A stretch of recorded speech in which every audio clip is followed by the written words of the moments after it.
ఈ ప్రభుత్వం ఒక్క ఉద్యోగం ఇచ్చినట్టు నిరూపించిన రాజకీయం వదిలేస్తా, నాతో అశోక్ నగర్ వచ్చేందుకు సీఎం సిద్ధమా కేటీఆర్ సవాల్ ఇచ్చినండు. ఈ ప్రభుత్వం ఒక్క ఉద్యోగం ఇచ్చినట్టు నిరూపించినా రాజకీయం వదిలేస్తానని కేటీఆర్ సవాల్ ఇచ్చినండు. మరి ఆ సవాల్ను ముఖ్యమంత్రి స్వీకరిస్తాడా? అశోక్ నగర్ రమ్మంటాడు సెంట్రల్ లైబ్రరీకి, చిక్కడపల్లి సెంట్రల్ లైబ్రరీకి పోదాం, అక్కడున్న నిరుద్యోగులను అడుగుదాం. కేసీఆర్ ప్రభుత్వంలో ఇచ్చిన నోటిఫికేషన్లకు సంబంధించిన ఉద్యోగాలకు అపాయింట్మెంట్ ఆర్డర్లు ఇచ్చినవా, లేదు నీ గవర్నమెంట్ వచ్చాక సొంతంగా ఉద్యోగాలు వేసి అపాయింట్మెంట్ ఏమైనా ఆర్డర్ ఇచ్చినా?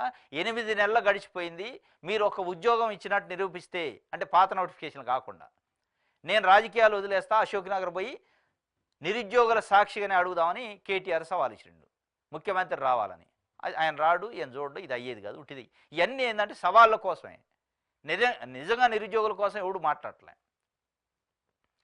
నిజం కూడా ఇయ్యలే, ఒక్క ఉద్యోగం కూడా ఇయ్యలే. రేవంత్ రెడ్డి నోటిఫికేషన్ గ్రూప్ 1 అది వేసినట్టుంది, కానీ ఒక్కటి కూడా అపాయింట్మెంట్ ఆర్డర్లు ఇయ్యలే. ఇచ్చిందల్లా కేసీఆర్ ఇచ్చిన నోటిఫికేషన్లకు సంబంధించి అపాయింట్మెంట్ ఆర్డర్లు ఇచ్చింది.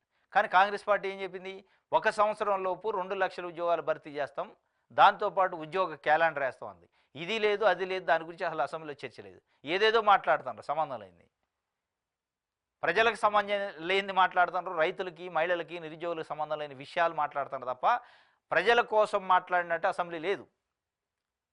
ఇది మరి ఈ సవాలు ఈయన ఇచ్చిరండు. మరి ఏనేమన్నా శుద్ధపోస అంటే, ఈయన 10 ఏళ్ళు ఉన్నప్పుడు కూడా కాంగ్రెస్ వాళ్ళు ఇదే అన్నారు, రా ఉస్మానియా యూనివర్సిటీకి సవాలు ఇస్తున్నా, నువ్వేం భర్తీ చేసినావు మాట్లాడదాం, రా అశోక్ నగర్ కానీ వాళ్ళు అన్నారు, ఈయన బోలయ్యాల.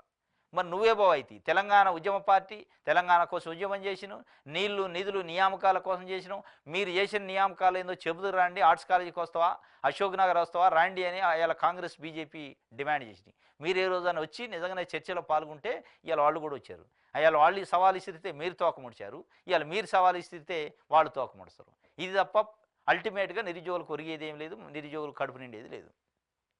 ఇది ఉట్టి